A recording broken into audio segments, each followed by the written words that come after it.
മൊഴികളാണ് പറയുന്നത്. ഇപ്പോൾ ഉണ്ണികൃഷ്ണൻ പോറ്റി പറയുന്നു കടകംപള്ളി സുരേന്ദ്രൻ അറിയില്ലെന്ന്. കടകംപള്ളി സുരേന്ദ്രൻ ആദ്യം കൊടുത്ത മൊഴി ഞാൻ ഉണ്ണികൃഷ്ണൻ പോറ്റി ഒരു തവണ കണ്ടിട്ടുള്ളൂ എന്ന് പറഞ്ഞു. പക്ഷേ വീണ്ടും ക്വസ്റ്റ്യനിങ് നടത്തുമ്പോഴാണ് പല കാര്യങ്ങളും പറയുന്നത്. അപ്പോൾ SIT നമ്മുടെ സാധാരണ കേരള പോലീസിൻ്റെ അതേ രീതിയിൽ SIT അതൊക്കെ അന്വേഷിച്ചു. കാരണം അതിന് എനിക്കൊന്ന് സ്വാഭാവികമായിട്ടും ഒരു സമയമെടുക്കും അല്ലേ?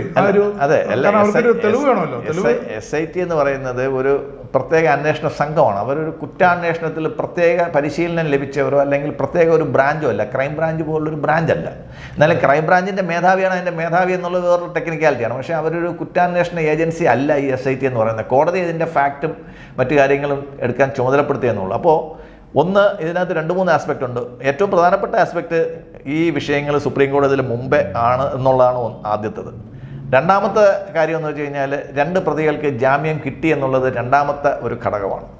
മൂന്നാമത്തെ ഘടകം എന്ന് വെച്ച് കഴിഞ്ഞാൽ കേരളത്തിന് പുറത്ത് ഏകദേശം 5ഓളം സ്ഥലങ്ങളിൽ മഹാരാഷ്ട്ര, തമിഴ്നാട്, കർണാടകം, ആന്ധ്ര, തെലങ്കാന എന്നീ സംസ്ഥാനങ്ങളിൽ കൂടെ ഉൾപ്പെട്ടതാണ് ഈ കുറ്റകൃത്യങ്ങൾ. ഇനി ഇന്ത്യ കടന്ന് ഇത് പോയിട്ടുണ്ടെന്ന് സോണിയയുടെ സഹോദരി ഈ പുരാവസ്തു വിൽപ്പനയിലെ ഒരു കണ്ണിയാണെന്നാണ് ആൾക്കാർ പറയുന്നത്.